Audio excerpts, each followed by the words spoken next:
PNC News. Informação que gera valor. Um dia inteiro, 8 horas de palestras, 6 painéis temáticos, grandes nomes do mercado financeiro. Sara Invest Day. O evento sobre política, economia e investimentos. Troque experiências com quem está há anos no mercado financeiro. Um dia completo de imersão. Dia 20 de agosto de 2022. Sara Invest Day.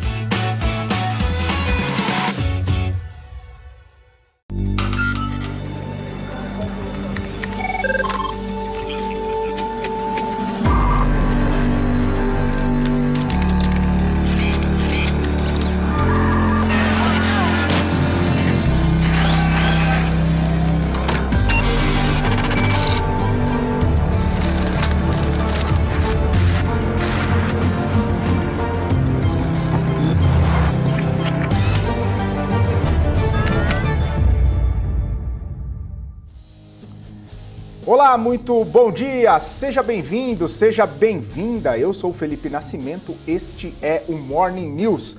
Aqui você fica por dentro de todas as notícias que vão movimentar o Brasil e o mundo. Muita informação, muita análise para você ficar bem informado nesta segunda-feira.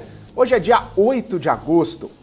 A gente começa essa edição com a agenda de indicadores que promete ser bastante movimentada, principalmente com os dados de inflação que saem aqui no Brasil e também nos Estados Unidos.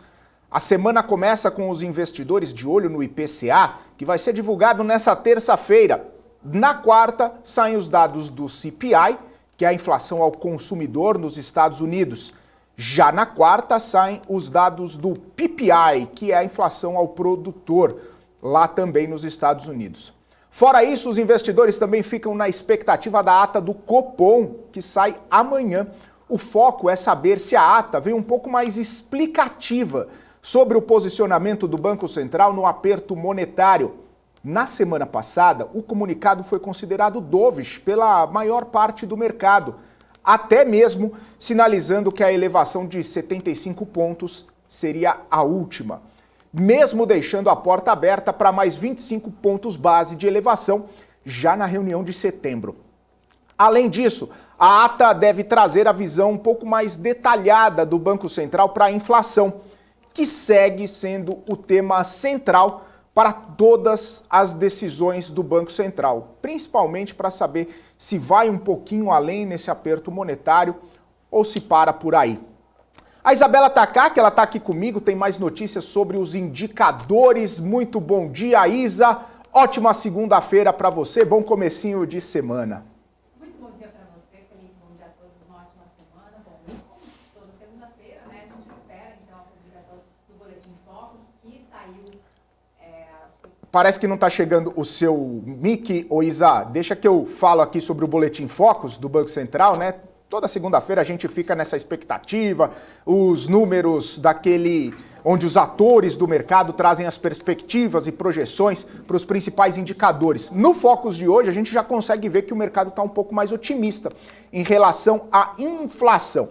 O IPCA caiu de 7,15% agora em 2022 para 7,11%, mostrando aí uma deflação, mostrando aí uma queda, né, no índice de inflação. A Selic, os atores do mercado entendem que a Selic vai continuar nesses 13,75%, que o Banco Central não vai fazer nenhum tipo de correção para cima, então já precificaram 13,75%.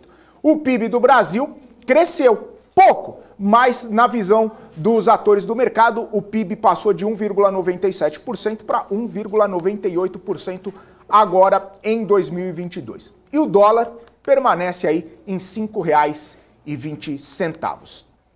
E em meio à percepção aí do que o Banco Central chegou ao fim do aperto monetário e a percepção de que a inflação deve arrefecer nos próximos meses, a Bolsa Brasileira fechou a sexta em alta de 2,04%. Vamos ver no gráfico aqui o desempenho das empresas. Deixa eu trazer aqui o Profit da Nelogica, mostrando o desempenho das empresas. Aqui, ó, na sexta-feira, a Bolsa subiu 0,55%, fechando aos 106.400 471 pontos, na máxima intradiária 107 mil pontos. E as empresas que melhor performaram aqui no nosso monitor do mercado foi Braskem, subindo 3,55%, empresas ligadas ao petróleo, né? Olha só, PetroRio subiu 3,08%, Petrobras 1,93%, 3R Petroleum subindo 2,82%. A gente vê também empresas ligadas à mineração e siderurgia subindo também, né? Com uma perspectiva um pouquinho mais de alta aí no minério de ferro, que a gente viu na sexta-feira. Então, Gerdau subindo 1,48%, a Vale subindo 1,3%, Companhia Siderúrgica Nacional. Os bancos também tiveram uma bela representatividade na subida da Bolsa. E aí a gente vê Itaú, Santander, Banco do Brasil, enfim, os bancos subindo bem. Quem caiu foi Alpargatas, caiu 13,54%, também depois de uma boa subida na quinta-feira, depois, né, da reunião do Banco Central, as varejistas subiram bastante na quinta-feira. E aí, nada mais natural do que algumas varejistas terem aí uma certa queda, uma realização de lucros. A gente vê Magazine Luiza que caiu 5,39%, Americanas caiu 7,82% e assim sucessivamente com Pets, com Via também. E aí a gente falando, né, dessas empresas, a gente falou do gráfico aqui semanal, a gente olhou aqui o Ibovespa na semana, e aí no dia, na verdade, agora a gente vai dar uma olhada na semana, né? Como que o Ibovespa terminou essa primeira semana de agosto, uma alta aí de 3,21% na semana, aqui ó, terceira semana consecutiva de alta. Se a gente até pegar aqui, ó, mais de 10% de crescimento nas últimas 3 semanas, né? Depois de uma queda, né? Depois da gente ver uma queda semanal aqui desde do mês de agosto ou julho do ano passado, nessa queda, comecinho do ano, aquele rally que a gente falou, né? A bolsa subindo aí 10, 11%, até um pouco mais, na verdade. Se a gente pegar aqui no gráfico, opa, vamos dar uma olhada aqui, não está funcionando. Funcionou agora, quase 20% de elevação. E aí, daqui para cá, a gente vê esse movimento de queda, porém, pela terceira semana consecutiva, o Ibovespa está mostrando aí um crescimento, né? Terceira semana consecutiva. E aí, né, mostrando, será que nesta semana a gente vai ter mais aí um desempenho interessante? Será que a gente vai continuar nesse movimento de alta aí da Bolsa Brasileira? E aí até só para a gente colocar as empresas aqui na variação semanal, né? As empresas que melhor performaram nessa primeira semana foram as empresas ligadas a varejo e a também tecnologia, né? A gente vê Localweb subindo mais de 30% logo nessa primeira semana aqui de agosto, a gente vê Melius também subindo 23%, e aí as empresas ligadas ao varejo, o Magazine Luiza subiu 22,48%, a Via subiu 19%, o Pet subindo 18%, enfim, bastante empresas aí que acabaram ficando um pouco mais amassadas nesses últimos tempos, começaram o mês de agosto com essa perspectiva, né? Justamente aí por conta dessa reunião do Banco Central, trazendo nessa perspectiva de que o aperto monetário talvez não vá mais longe do que 13,75. Então as empresas que acabam sendo influenciadas pela taxa de juros aqui no Brasil acabaram tendo um bom desempenho. E as empresas que acabaram ficando nesse patamar negativo, a gente vê a Alpargatas, né? Também trouxe um resultado. Por conta desse resultado, caiu 12%. Fleury, Braskem, SLC Agrícola, a gente vê Vale caindo 2,5%, justamente aí por conta desse cenário da China. Aí o que vai acontecer? Minério de ferro, será que vai continuar? Enfim, essa é uma situação que a gente continua vendo por aqui. Bom, esse é o panorama e a gente vai continuando aqui com o nosso Morning News. E agora sim, Isabela Tacá, que já está totalmente preparada aí para a gente continuar a nossa conversa, Isa. Bom, e o responsável ali pela área de investimentos do Itaú disse que o mercado acionário brasileiro está no melhor momento ali para o investidor dar uma apimentada no portfólio. Segundo Nicolas McCarthy, a bolsa está muito barata, não só para os níveis brasileiros, mas também comparando ali com o mundo. O executivo avalia que os setores mais sensíveis ali aos juros altos, como os de tecnologia, construção e consumo, estão com os preços ali mais descontados em relação ao seu potencial. Além disso, Ele avalia também que os títulos de renda fixa estão mais atrativos ali, principalmente pelo fato da inflação ainda estar no radar dos investidores. Com títulos atrelados ali à inflação, o investidor fica protegido caso não haja o arrefecimento esperado pelo mercado. Vamos então à temporada de resultados. O Banco Pan divulgou seus números do segundo trimestre com lucro, né, neste ano, o lucro de 198 milhões de reais. O lucro é um pouco menor do que os 202 milhões registrados no mesmo período do ano passado. A carteira de crédito fechou o trimestre com alta de 11%, uma melhora na margem líquida financeira. O banco destaca que, apesar de ter maior provisão de crédito nos últimos trimestres, ele manteve o lucro líquido por causa da margem robusta, o controle das despesas e a alocação do crédito consolidada. O Banco Pan ainda destaca no trimestre a emissão de novos cartões de crédito e empréstimos a pessoas físicas. E o BB Seguridade fechou o segundo trimestre com lucro líquido de 1,04 bilhão de reais.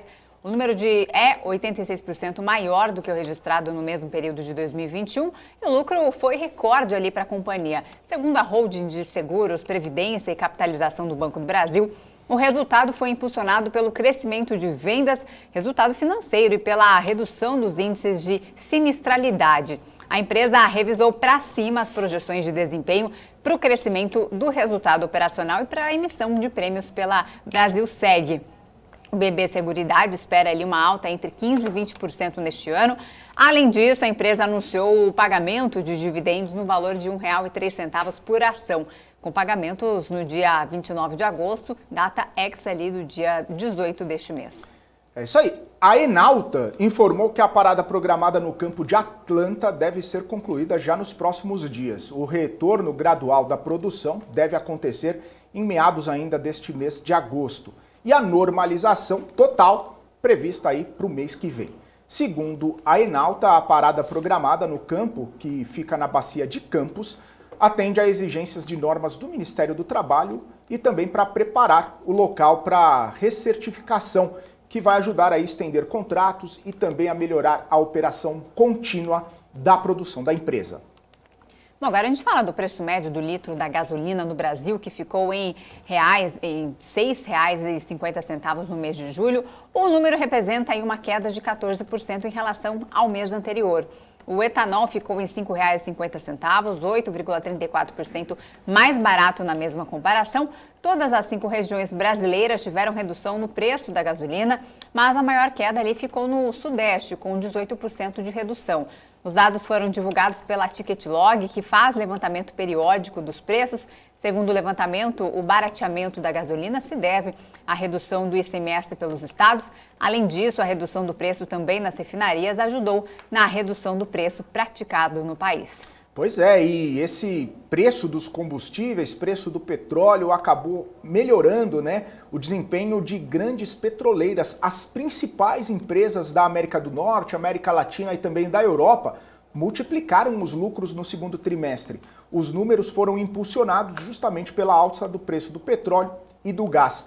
Um levantamento feito pelo Valor mostra que 11 empresas, entre elas a Petrobras, somaram receitas de 594 bilhões de dólares no segundo trimestre. Isso representa uma alta de 77% nas receitas na comparação anual. Já o lucro mais do que triplicou, chegando a 98 bilhões de dólares. A restrição na oferta de petróleo após a retomada da demanda no pós-pandemia e o conflito na Ucrânia elevaram o preço do barril a um patamar superior a 100 dólares no segundo trimestre. A situação foi agravada também pelo momento do setor, que vinha de vários anos de baixo investimento em exploração e produção.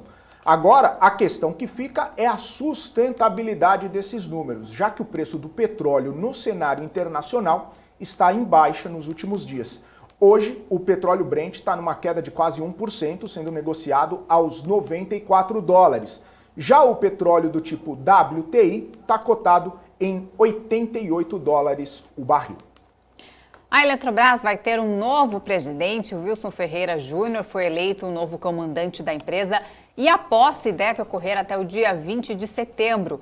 O O executivo já comandou a companhia entre 2016 e 2021, quando deixou o cargo para assumir a BR Distribuidora, que mais tarde passou a se chamar Vibra Energia. Rodrigo Limp, que acumulava o cargo de presidente interinamente de diretor de Regulação e Relações Institucionais, foi eleito como diretor de Regulação e Relações Institucionais. A Eletrobras passou por um processo de desestatização que foi concluído no mês passado. É isso aí, Isa. Vamos ver então o desempenho da Eletrobras aqui no gráfico, né? A gente tem um gráfico aqui, ó, do ano de 2022.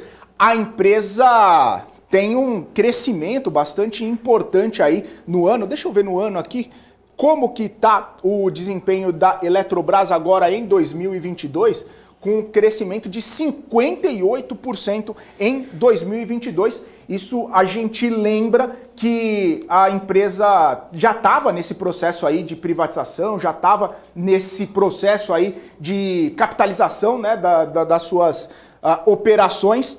E aí a gente vê que o investidor ficou bastante empolgado, bastante otimista com esse desempenho e também com essa possibilidade. E aí a gente vê que ao longo, né, de toda essa discussão do processo, até a finalização aqui no mês de julho, a empresa já teve aí quase 20% de crescimento. A gente vê um crescimento bastante forte aí, mais de 58% ao longo dos últimos meses, só com esse processo aí de desestatização das ações da companhia, né? Se a gente vê aqui desde 2020, quando teve toda a questão da pandemia, as ações sendo negociadas aqui próximo aos R$13, R$14, e agora as ações já batendo aí mais de R$50, né? As ações da Eletrobras, no fechamento de sexta-feira, a gente vê aqui na sexta-feira ela teve uma quedinha, 0,52%, mas fechou em R$ 50,18,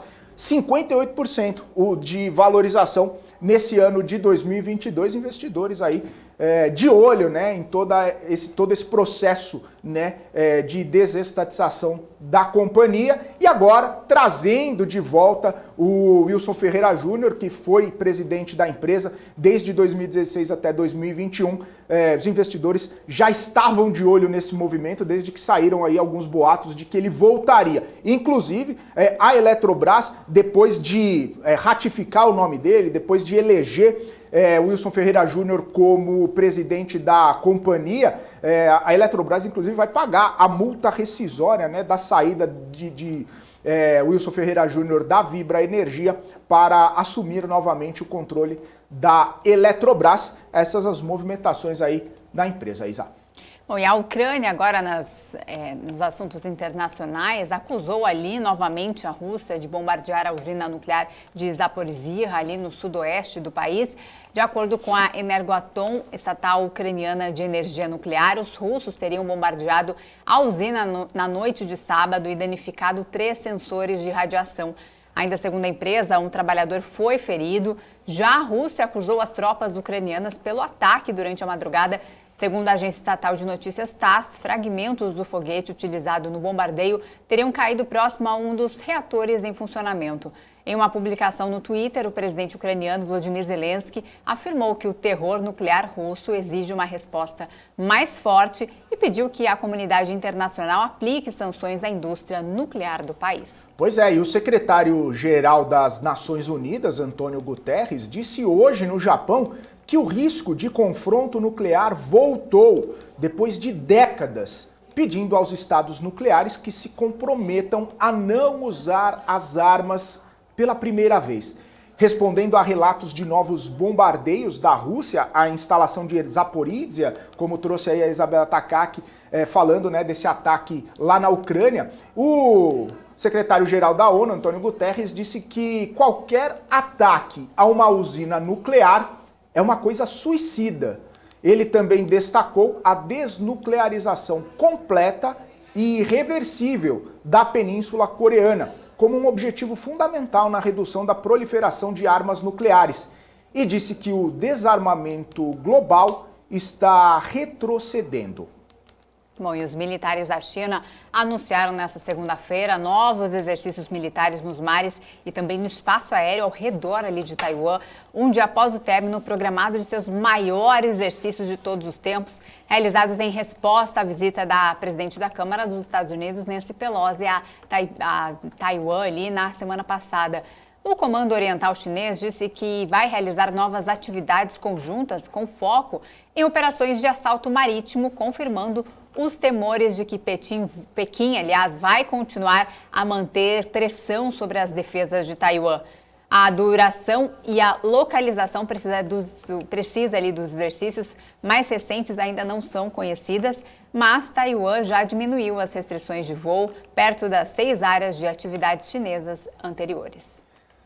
Isso aí, agora são 8 horas e 51 minutos. Você que está acompanhando aqui o nosso Morning News ao vivo no nosso canal do YouTube, também no nosso portal bmcnews.com.br e também no Profit da Nelogica, você já conhece todos os nossos canais de comunicação? E melhor, já segue a gente nesses canais? Então eu te convido a entrar na nossa lista de transmissão do Telegram. Muita notícia, muita informação em tempo real para você ficar bem informado com tudo o que acontece no mercado financeiro. Mais de 4.000 pessoas já recebem as notícias direto pelo Telegram no celular ou no computador. Então se junte a elas e receba também as notícias exclusivas aqui da BMC News. Aponte a câmera do seu celular para o QR Code que está na sua tela e se inscreva no nosso Telegram. É de graça. Daqui a pouquinho, então, a gente vai conversar com Elias Jabur, professor da Faculdade de Ciências Econômicas da UERJ. Logo depois do nosso intervalo, fique com a gente.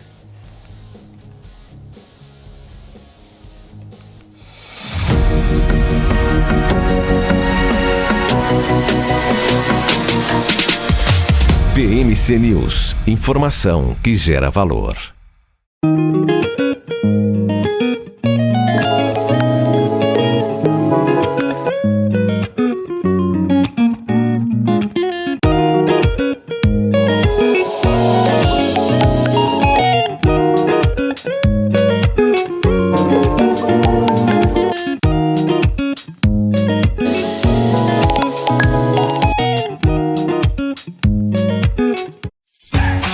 Um dia inteiro, 8 horas de palestras, 6 painéis temáticos, grandes nomes do mercado financeiro. Sara Invest Day, o evento sobre política, economia e investimentos. Troque experiências com quem está há anos no mercado financeiro. Um dia completo de imersão. Dia 20 de agosto de 2022. Sara Invest Day.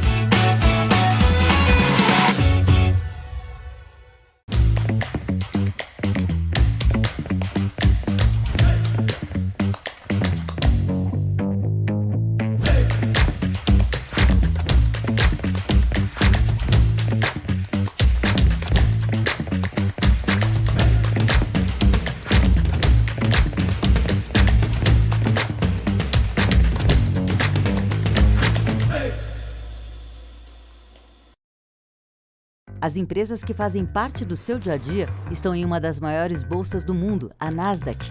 E a boa notícia é que você pode investir nessas empresas diretamente pela Avenue, sua corretora nos Estados Unidos. Com os dados das ações dos Estados Unidos fornecidos pela Nasdaq em tempo real, o cliente Avenue pode acessar diretamente as maiores bolsas do mercado americano. Entre neste mercado de tecnologia e inovação. Acesse avenue.com.br/Nasdaq e seja bem-vindo ao mercado global. Bem-vindo de volta, estamos ao vivo 8 horas e 54 minutos aqui no Morning News, os principais destaques, as principais informações que você precisa saber para ficar muito bem informado ao longo do seu dia e, claro, fazer ótimos negócios nesta segunda-feira, comecinho de semana, 8 de agosto. Bom, a gente fala um pouquinho sobre política porque hoje foi divulgada a mais nova pesquisa FSB-BTG com o panorama da disputa eleitoral para a presidência. Nessa amostragem, Lula tem 41% das intenções de voto, enquanto o presidente Jair Bolsonaro tem 34%. Essa diferença de 7 pontos percentuais entre eles é a menor registrada pelo Instituto. Na última pesquisa, Lula tinha 44% e Bolsonaro 31%. Ou seja, Lula recuou 3 pontos percentuais e Bolsonaro subiu 3 pontos percentuais. Ainda no primeiro turno, os outros candidatos ficaram assim. Ciro Gomes aparece com 7% das intenções de voto e Simone Tebet tem 3%. Numa simulação do segundo turno, o ex-presidente Lula aparece com 51% dos votos e Jair Bolsonaro com 39%. Essa pesquisa FSB-BTG foi realizada entre os dias 5 e 7 de agosto com 2.000 pessoas. A margem de erro é de 2 pontos para mais ou para menos. Bom, tem uma informação aqui de economia, de um dado que saiu da CNI, que 1 a cada 4 brasileiros não consegue pagar as contas ali do mês, um dos motivos a gente tem falado aqui por conta dessa alta inflação. Então, 1 em cada 4 não consegue pagar todas as suas contas no final do mês, outros 44% estão apertados, pagam contas, mas ainda não sobra dinheiro. É o que mostra, então, essa pesquisa realizada pela CNI, a Confederação Nacional da Indústria, que faz várias pesquisas apontando aí diversos resultados. Então, essa pesquisa foi divulgada hoje. No mês de julho, 64% dos entrevistados responderam que haviam reduzido gastos nos últimos 6 meses. Desse total, 46% afirmam que a redução foi grande ou muito grande. Entre os que cortaram custos, 61% dizem que a medida é temporária. Segundo pesquisa, mais da metade dos entrevistados reduziu despesas com lazer. Foi aí 60% das pessoas reduziram essa despesa. Deixou de comprar roupas e sapatos, foram 58%, desistiu de viajar, 51%, ou parou de planejar a compra ou a reforma de sua casa, 50%. Já aqueles que conseguem poupar dinheiro são 29% da população ali, são maioria entre os mais jovens, na faixa etária ali, entre os 16 e 24 anos, e entre aqueles que ganham mais de 5 salários mínimos. Apesar desse cenário desenhado pela CNI, os brasileiros estão confiantes com a recuperação da economia até o final deste ano. 56% afirmam que a situação econômica deve melhorar muito ou um pouco. Os entrevistados avaliam que os gastos com alimentação, energia e combustíveis aumentaram muito ali nos últimos meses, nos últimos 6 meses mais precisamente. O gás de cozinha lidera em um ranking com 68% que afirmaram que os custos aumentaram muito. No final de julho, o botijão representava ali 9,2% do salário mínimo. A alta do botijão tem levado o aumento ali do uso da lenha como fonte de energia nessas residências. No ano passado, os brasileiros usaram 24 milhões de toneladas de lenha, o maior patamar ali desde 2009, segundo dados da empresa de pesquisa energética. Seguem no ranking também a percepção de aumento nos alimentos básicos, como arroz e feijão, conta de luz, frutas, legumes e verduras, combustíveis e carne vermelha aí, que são os principais vilões aí dessa inflação, fazendo o poder de compra do consumidor dos brasileiros diminuir. Uma outra informação aqui, a gente volta a falar de assuntos internacionais da China, mas agora em relação ao lockdown, porque mais de 80 mil turistas estão impedidos ali de sair de uma ilha de Hainan, no sul da China, depois que autoridades cancelaram voos e trens por causa de um surto de Covid-19 ali no local. Quase 500 casos de Covid-19 foram registrados neste domingo, ontem ali no balneário de Sanya, com mais de 1 milhão de habitantes, na ilha de Hainan, conhecida como o Havaí chinês. Todos os voos dessa cidade, um lugar muito popular ali entre os surfistas, foram cancelados no fim de semana. As vendas de passagens de trens ficaram suspensas e os hotéis das cidades devem oferecer ali uma redução de 50% do preço ali aos clientes. O governo da China reduziu neste domingo ali o período de suspensão dos voos internacionais que transportam passageiros com Covid-19, o que indica que Pequim pode flexibilizar em breve, então, os controles da fronteira que eles têm ali de política zero em relação ao Covid. Esses voos de chegada com 5 casos possíveis ali, aliás, positivos de Covid-19 a bordo, 4% do total de passageiros vão enfrentar a partir de agora uma suspensão reduzida de 1 semana, segundo a administração da aviação civil. Antes, um avião transportava ali 5 passageiros infectados, todos os voos pela companhia eram suspensos por 2 semanas. Então, a China, essa cidade chinesa ali, teve que ficar praticamente ilhada ali, com mais de 80 mil turistas por conta desse surto ali de pelo menos 400 casos de Covid-19. Então, a China que contém essa política de Covid zero, afetando ali impactando a economia, não só deles ali internamente, mas também no mundo inteiro. A China que tem essa política, então, volta a olhar mais de perto para essas cidades que têm tido esses casos ali em massa de Covid-19, Felipe. É isso aí, Isa. E a gente seguindo aqui, né, falando de China também, né, por conta dos exercícios militares, inclusive várias imagens que estão circulando nas redes sociais mostram mísseis lançados perto do Estreito de Taiwan, na província de Fujian, na China, durante exercícios militares lá anunciados já pela China e que continuam sendo feitos nesta segunda-feira. As Forças Armadas da China têm anunciado aí novos exercícios militares hoje nos mares e no espaço aéreo ao redor de Taiwan. Isso um dia depois do término programado dos maiores exercícios de todos os tempos, justamente que foram colocados em prática aí para protestar contra a visita de Nancy Pelosi, a presidente da Câmara dos Deputados dos Estados Unidos, que visitou Taiwan na semana passada. O comando do Teatro Oriental da China diz que vai continuar os exercícios conjuntos com foco em operações anti-submarino e de ataque marítimo, confirmando os temores aí de alguns analistas de segurança e também diplomatas de que Pequim vai continuar a pressionar as defesas lá da ilha de Taiwan. Bom, agora são 9h02 e vamos continuar nesse assunto, continuar debatendo um pouco sobre essa relação da China com o Elias Jabbour, que é professor da Faculdade de Ciências Econômicas da UERJ. Então, vamos chamar então o Elias Jabbour, já está aqui conosco. Muito bem-vindo, professor, bom dia para você. Bom dia a vocês também, bom dia a quem está assistindo o programa, uma honra muito grande estar por aqui novamente, né? E vamos lá, vamos falar da China um pouquinho. Prazer é nosso.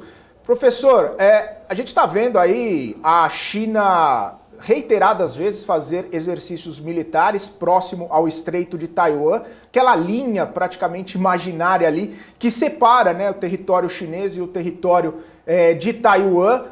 Muitos caças, mísseis e vários equipamentos militares estão sendo utilizados para essa demonstração de força da China em protesto à visita de Nancy Pelosi. Como que o senhor avalia essa escalada de tensão? Como o senhor avalia esse exercício militar da China, demonstrando, obviamente, seu poderio bélico frente a outras potências mundiais? Como sempre, eu vou dar uma opinião fora do mainstream das relações internacionais e geopolíticas que frequentemente têm sido ouvidas na grande mídia, nas mídias ligadas ao mercado financeiro. Primeiro que é bom que se diga, antes de mais nada, que a comunidade internacional não reconhece Taiwan como um país independente, tá? As pessoas o tempo inteiro têm vindo aqui, inclusive nesse programa, aqui, nesse programa, e elas expressam o fato uma ideia de que Taiwan é um país independente. Não é.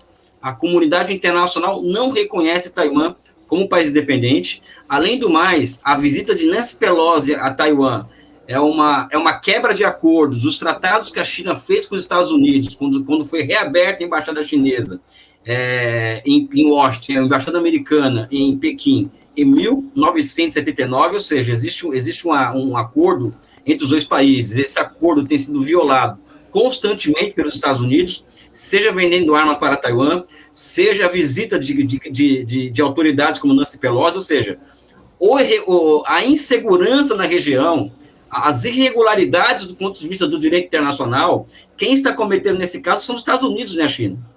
Né? O que a China está fazendo durante esses dias é o quê?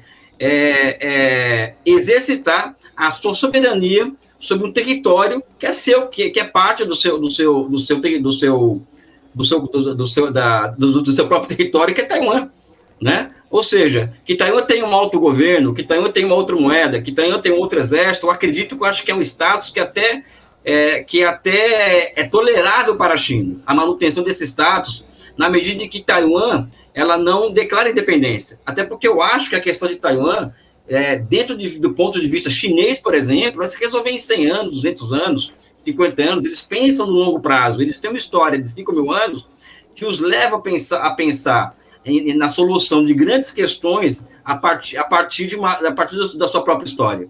Então, acho que a China está exercendo o seu direito soberano de fazer exercícios em torno da ilha de Taiwan e que fique muito claro, a comunidade internacional não reconhece Taiwan como país independente, né? E está se fazendo passar a ideia para as pessoas que assistem os programas, os noticiários, de que Taiwan é uma entidade independente da China. Ou seja, isso não é verdade, né? E não é minha opinião também, né? Eu acho que isso deve ser levado em consideração, porque se ocorresse o mesmo em Porto Rico, por exemplo, eu duvido, tenho sérias dúvidas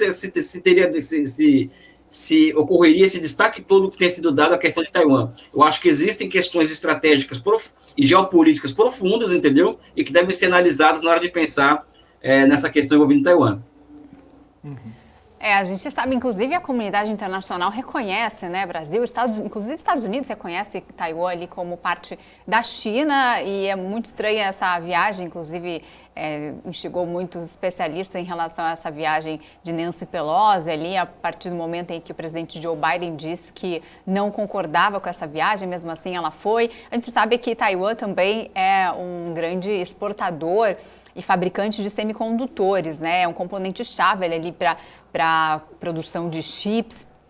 E os chineses, né, devem deixar de exportar, inclusive, areia natural para Taiwan, né, numa dessas retaliações, né? Poucas horas depois do anúncio, o escritório de mineração de Taiwan disse que a suspensão das exportações de areia da China teria um efeito limitado e que a demanda doméstica da ilha por areia chinesa representa menos de 1% nos últimos anos. O que todos esses imbróglios econômicos que envolvem ali a partir dessa visita da presidente da Câmara dos Representantes pode significar não só ali para Taiwan, para a China, para o mundo?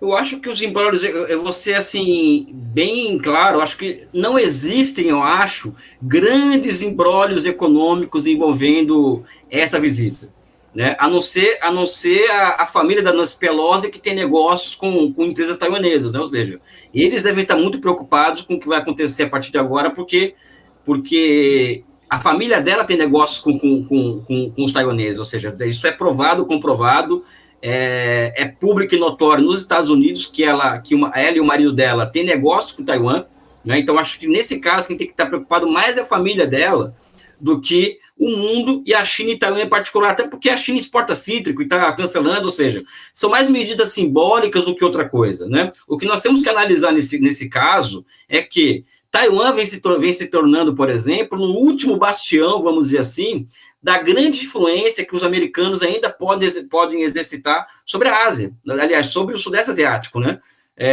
Por exemplo, os americanos eles foram praticamente expulsos do Afeganistão, eles não fazem parte da mesa de negociações do pós-Afeganistão, não é? E isso, para mim, não foi uma jogada espontânea, foi calculada no sentido de que, olha, a partir de agora, nós temos que olhar com atenção para o Mar do Sul da China, ou seja, é ali que é o foco de tensão, é o foco por onde o nosso concorrente estratégico é mais vulnerável, até porque até alguns anos atrás a China não tinha uma marinha de guerra capaz de desbloquear os acessos às rotas comerciais que passam pelo Mar do Sul da China, e hoje a China já não tem mais, hoje a China já conta com uma frota capaz de desbloquear o acesso às suas rotas comerciais, né? E isso, no caso de um país que busca hegemonia marítima naquela região do mundo, em particular, é intolerável, né? Então, a utilização de Taiwan como um hub de provocações à China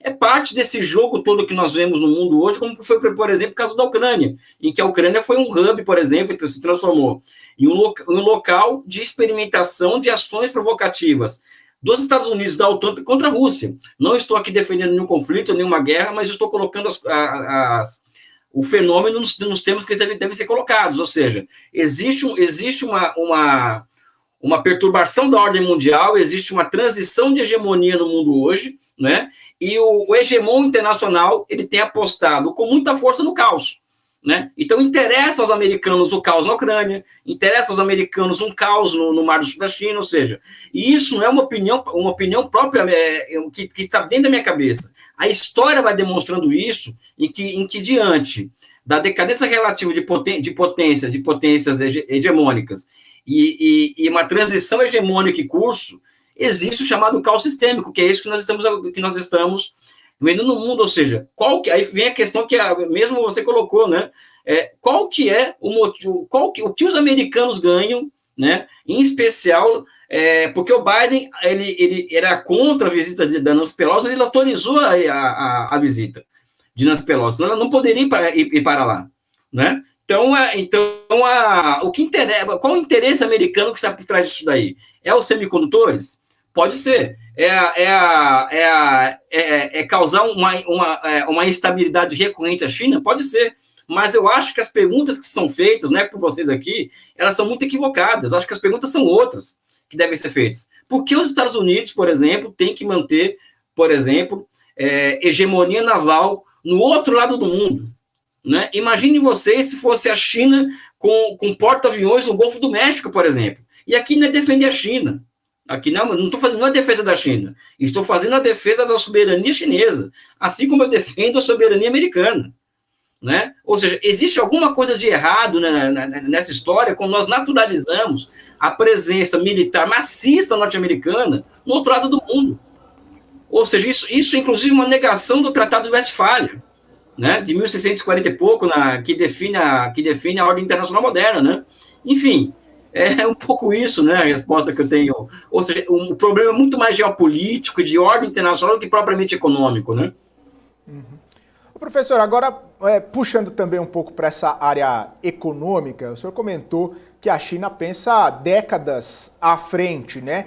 Inclusive fazendo, obviamente, grandes projetos, né? E grandes estratégias de crescimento, de dominância e protagonismo mundial.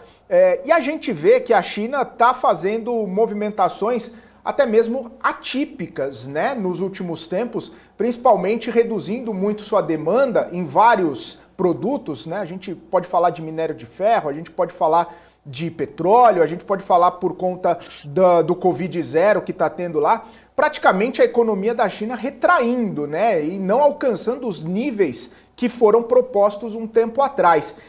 Claro que agora os dados da balança comercial que saíram no fim de semana mostram que as exportações da China seguem bastante fortes, né, pelo segundo mês consecutivo, principalmente justamente aí dessa normalização, né, de uma oferta e da demanda também. Enfim, eu queria saber a sua visão sobre essas questões específicas, né? Se a China, com esse olhar mais para frente, com esse olhar mais lá no futuro, faz movimentos que podem ser até mal interpretados agora, ou podem ser não entendidos agora, como mesmo essa política aí, deixando milhões e milhões de chineses trancados em casa, se isso, obviamente, faz parte de alguma estratégia da China para ter uma dominância ou para ter um protagonismo lá na frente. Lembrando que a China esteve muito próxima da Rússia quando da invasão à Ucrânia e um dos poucos países aí que apoiaram a Rússia nessa invasão, ou pelo menos não se manifestaram contrários. A maior parte da comunidade internacional não se manifestou sobre a Rússia, né? Ou seja, se nós formos observar as abstenções na ONU, por exemplo, em relação às sanções contra a Rússia, vai se mostrar que a maioria do mundo, né, não está, vamos dizer assim, seguindo as orientações do chamado Ocidente, que corresponde hoje somente a alguns países e 12% da população mundial. Que isso fique muito claro, ou seja, o mundo já não está mais seguindo as orientações desse tal de Ocidente há muito tempo, né? Então, em relação à China, eu acredito o seguinte, acho que a China fez uma escolha, né? Uma escolha do seguinte, de olha, não vamos deixar acontecer aqui o que aconteceu nos Estados Unidos e que 1 milhão de pessoas foram mortas, ou seja, por Covid-19. Não existe nenhuma teoria da liberdade que sustente a noção de liberdade individual que coloca a liberdade individual à frente do Estado de Direito e à frente dos interesses gerais da sociedade. Né? Então, quando se fala que a China mantém pessoas trancadas em casa, passa a ser uma imagem passa-se uma imagem de que, olha, o governo está trancando essas pessoas porque está numa ditadura cruel, sanguinária, né, e que está trancando as pessoas em casa, quando, na verdade, o que existe é o seguinte, é uma escolha, ou seja, a China não quer passar pelos mesmos horrores que os americanos passaram. A Alemanha, com o seu welfare state, por exemplo, morreram 100 mil pessoas de Covid-19. Isso não é qualquer coisa. Na medida que nós naturalizamos o fato de um país com 1 milhão de pessoas morrendo de Covid-19, uma Alemanha morrer 100 mil, o Brasil morrer 670 mil pessoas. Na medida que nós naturalizamos isso, e nós apontamos o dedo contra um país que quer diminuir ao máximo os riscos que uma epidemia dessa está causando, né? Evidentemente que isso vai causar tensões na própria sociedade chinesa, né? Até porque ninguém gosta de ficar trancado, isso pode beirar o absurdo, né? Mas é uma escolha política, de colocar a vida na frente da economia. E olha só que interessante, como é tão falso, às vezes, essa dicotomia. Mesmo com isso, a China vai crescer 4% esse ano. Mesmo com a quebra do setor de construção civil, mesmo com vários lockdowns, a China vai crescer 4% esse ano, enquanto os americanos vão crescer 2,3%. Né? E, evidentemente, que a China está passando por um problema que eu acho que é grave, de desemprego urbano entre jovens de 16 a 25 anos, né, e que está sendo enfrentado com estímulos fiscais da ordem de $1 trilhão para as infraestruturas urbanas. Né?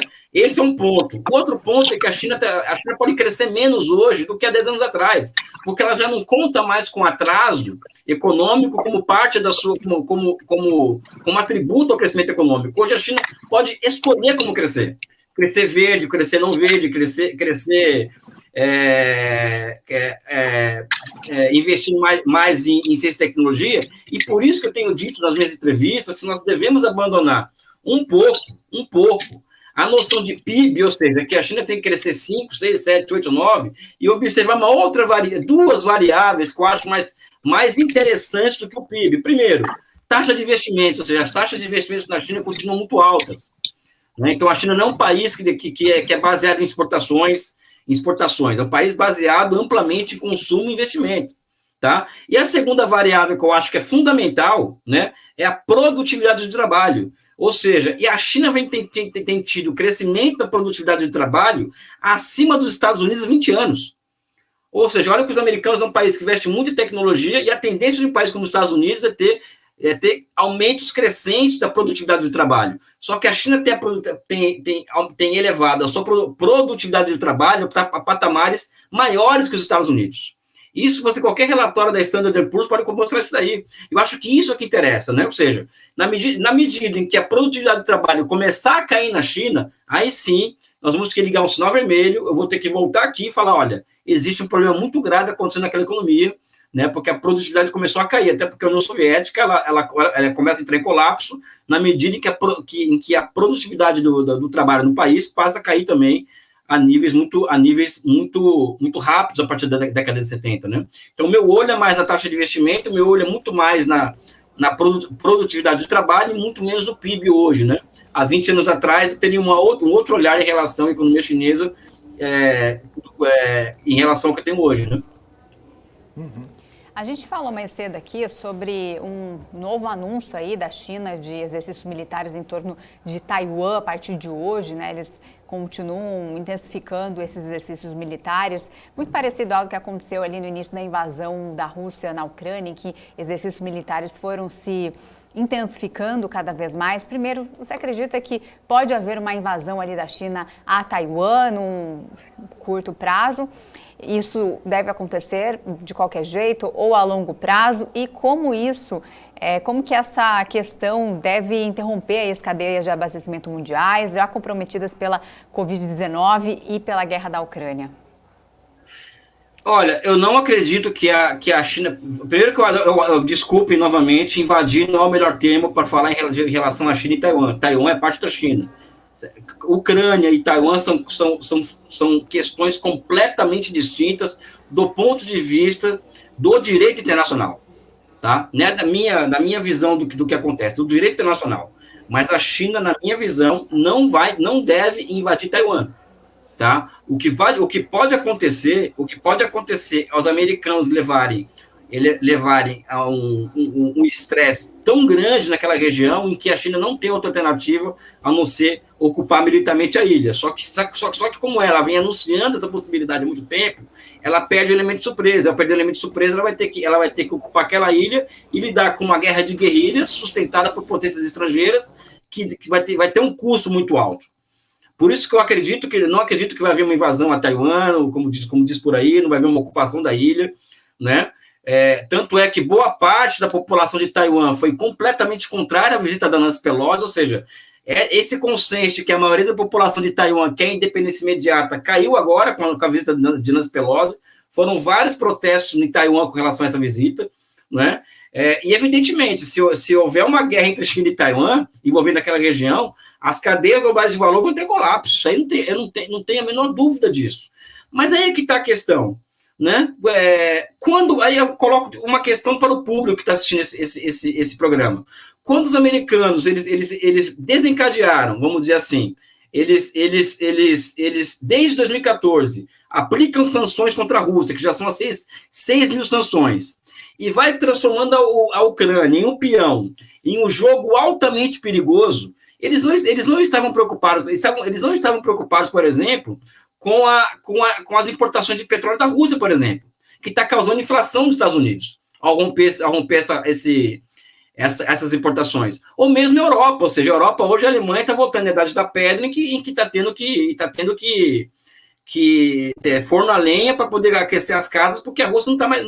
A Rússia suspendeu a exportação de gás desses países. Ou seja, quem que pensa nessas grandes questões quando tenta, de alguma maneira, levar o caos a alguma região do mundo?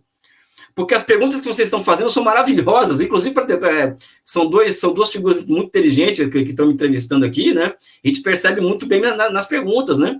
Porque a quem interessa esse caos?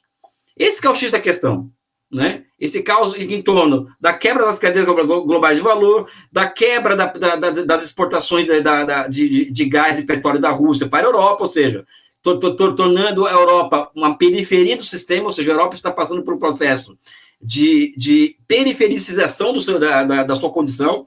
Quem interessa esse caos? Porque é um caos isso daí. Quando vocês falam em quebra das cadeias globais de valor, nós estamos falando de um caos. E a quem interessa esse caos, no final das contas? Eu não acredito que interessa, vou falar do que eu conheço, eu não acredito que interesse isso à China. Né? E alguém interessa, não a China, né? Agora, não dá para cutucar onça com vara curta, né? Ou seja, você não vai ficar também o tempo inteiro provocando a China em relação a Taiwan e achar que os chineses vão ficar quietos diante daquilo, né? A era da unipolaridade, a era em que um país mandava no mundo, a era em que meia dúzia de países, o chamado Ocidente civilizado, davam as caras, acabou essa era. A base material do mundo mudou muito em 40 anos, novos polos de poder surgiram no mundo, e que hoje a unipolaridade, a polícia do mundo, os valores ocidentais, não são mais o G7, que é uma das coisas mais anacrônicas do mundo, aquela reunião do G7, né, que ninguém leva a sério mais aquilo, né? Então, acho que o mundo mudou muito, e nós aqui no Brasil, seja os universitários acadêmicos, seja os jornalistas, tem que começar a perceber também, que as coisas mudaram completamente, né? Ou seja, existem dois lados na história, tem o lado americano e o lado chinês. Não dá para ficar somente transmitindo o lado americano, e eu faço aqui um depoimento, né, que esse programa talvez seja o único programa, vamos dizer assim, que claramente o público não concorda com as minhas opiniões e que insiste em me ouvir, ou seja, é um programa que pratica a democracia de ideias de fato, né? Por isso que eu queria parabenizar vocês por isso, né, inclusive. Tá certo, professor. A gente que agradece sua participação e trazer também essa visão, né, que muitas vezes não é colocada, né? A ampla visão, a ampla discussão sobre os temas, isso é muito importante, até para as pessoas terem argumentos de lado a lado ali e terem entendimentos de lado a lado. Muito obrigado pela sua participação, viu, professor? Até uma próxima. Eu acho muito corajoso a parte de vocês, porque é o único órgão da imprensa hoje no Brasil, tá? Que chama pessoas, no meu caso, que pensam completamente diferente do mainstream, acadêmico e jornalístico para tratar de um tema como esse que é sensível como a China, né? E continuam me chamando, ou seja, vocês estão de parabéns pelo alto nível do programa, tá? E pela inteligência das pessoas que nos entrevistam aqui, inclusive a começar por vocês dois, né? Ou seja, isso é muito raro hoje na imprensa, né? E quero parabenizar vocês por isso. Obrigado e um forte abraço para vocês. Obrigada. Obrigado, professor. Boa semana. Isa. Bom, agora a gente vai até Brasília falar com o nosso repórter Kelly Cali, porque 7 candidatos a vice-presidente e presidente também já registraram suas respectivas candidaturas no TSE. Do total de cabeça de chapa, 3 são femininas. Kelly Cali, muito bom dia para você. Conta os detalhes desta candidatura oficial ali no TSE. Oi, Isa, bom dia Felipe, bom dia a todo mundo que acompanha a gente aqui no Morning, tá? Os partidos, né, os respectivos candidatos têm até o dia 15 deste mês para fazer a homologação, né, o pedido de registro de candidatura junto ao Tribunal Superior Eleitoral, né, e até a data desta segunda-feira, ali por volta das 8 horas da manhã, eu dei uma pesquisa geral e 7 candidatos, como você disse, Isa, já tinham feito esse registro, tá? Esse registro, ele precisa vir acompanhado de 2 documentos muito importantes, além de outros também, mas 2 são principais.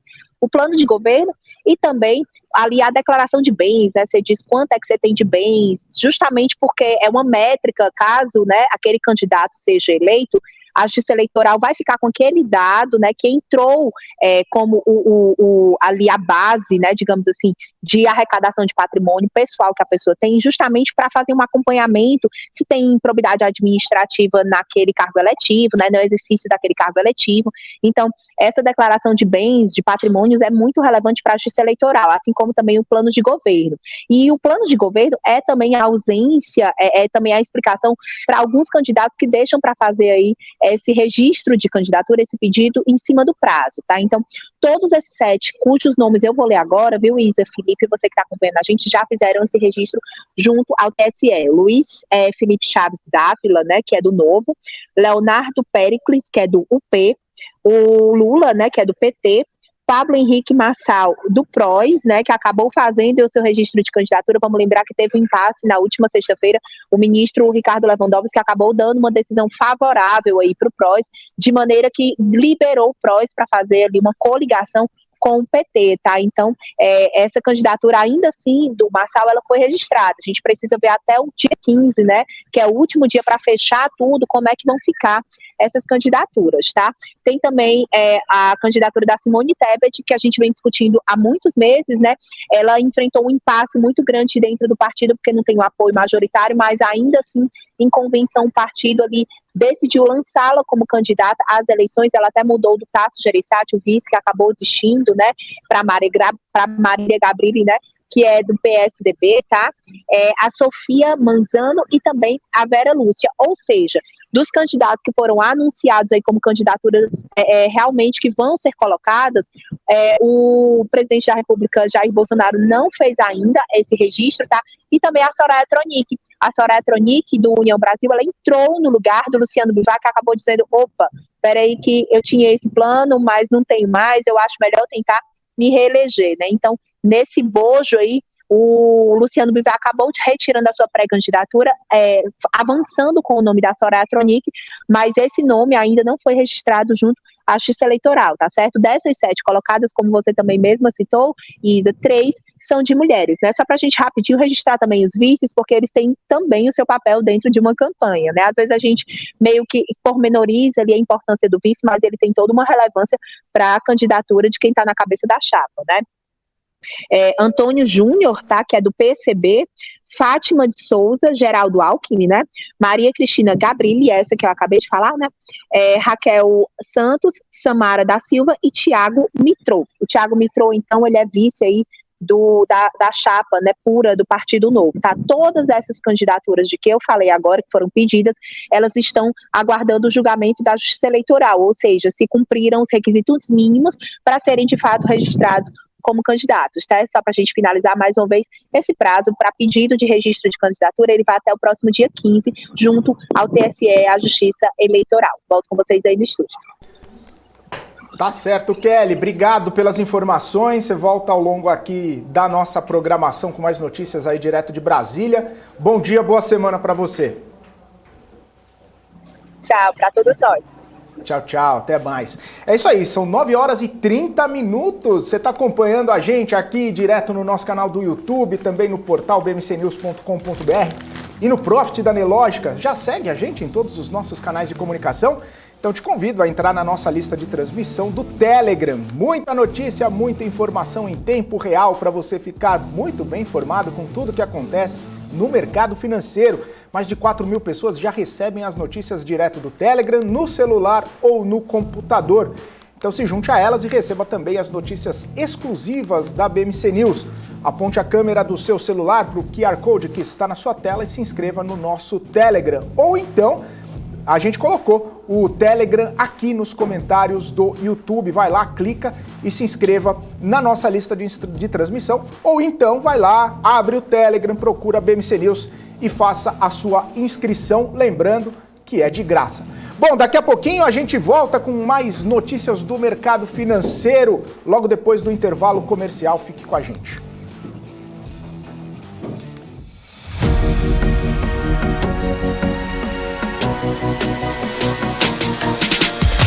BMC News, informação que gera valor. A CapTable é a maior plataforma de investimentos em startups do Brasil que conecta você, investidor, a essa nova economia. Nós selecionamos e avaliamos as empresas em ascensão de forma rigorosa. E você se torna sócio das marcas mais inovadoras e com futuro exponencial no mercado. Invista de forma descomplicada, inteligente e exponencial. Acesse captable.com.br e faça parte da nova economia. Notou a inflação explodindo recentemente? Preço da gasolina? O seu dinheiro está desaparecendo? Rentabilize suas criptomoedas com a Bybit Ganhos. Tudo isso em uma plataforma intuitiva, segura e dinâmica. Não perca mais tempo, porque tempo é dinheiro. Abra sua conta hoje mesmo. Bybit.com. Você quer saber mais sobre economia e investimentos para aproveitar as oportunidades no mercado de trabalho? Eu te apresento o MBA do Terraço. Diga adeus para aquela velha distância entre conhecimento acadêmico e aplicação na realidade, com um curso didático, sem economês e direto ao ponto. E tudo isso contando com o apoio de um time de profissionais especializados em economia, política e investimentos. Fala galera, como vocês estão? Quero te dar boas-vindas no nosso MBA aqui do Terraço Econômico. Vamos nessa? Para saber mais é só clicar no link que está aparecendo aí na sua tela.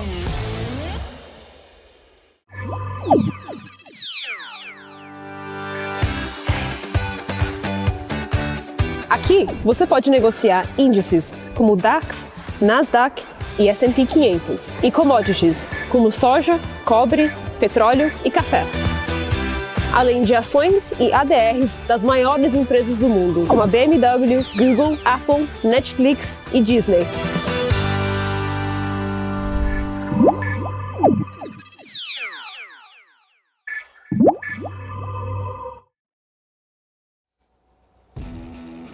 Estamos de volta aqui no Morning News, 9 horas 34 minutos, ao vivo aqui na nossa programação, trazendo informações que saíram, inclusive, agora há pouco. A Azul informou hoje que a demanda por voos nacionais e internacionais da companhia cresceu 34% no mês de julho em relação ao mesmo período do ano passado, acumulando uma alta de 44,7% nesse ano de 2022.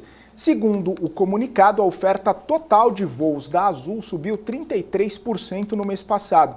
A taxa de ocupação, por sua vez, ficou em 82,9% no mês de julho, um aumento de 0,6 ponto percentual na comparação com o mesmo período de 2021. Esses dados operacionais de demanda e também de voo foram divulgados agora cedo pela companhia. Bom, e a gente fica acompanhando, né, o cenário internacional, a gente fica acompanhando o desempenho das bolsas nesse comecinho de semana. As bolsas estão animadas, os investidores otimistas no comecinho da semana. Lá na Europa, as bolsas todas em elevação. DAX na Alemanha sobe 1,14%, o CAC na França sobe 0,76% e o FTSE no Reino Unido sobe 0,74%. Os futuros americanos também estão subindo nessa semana de espera aí pelos dados de inflação. O Dow Jones sobe 0,49%, o futuro do S&P sobe 0,62% e o futuro da Nasdaq sobe 0,79%. No Ibovespa, o índice futuro sobe 0,94% neste momento, também de olho em toda a inflação do IPCA que vai sair essa semana, como a gente trouxe aí na agenda, além da ata do Copom que sai amanhã. Então, os investidores a gente viu, né, pela terceira semana consecutiva a bolsa subiu, né, terceira semana seguida de alta na bolsa, e agora os investidores olhando aí para os dados de inflação que saem nessa semana e também a ata do Copom, que pode sinalizar aí o fim do ciclo do aperto monetário. Bom, são 9h36, eu vou ficando por aqui, amanhã a gente volta com mais informações que você precisa saber no comecinho do seu dia para fazer ótimos negócios. Uma ótima segunda-feira para você, bom comecinho de semana e até amanhã, 8h30 da manhã, novamente aqui com o Morning News. Forte abraço, tchau, tchau!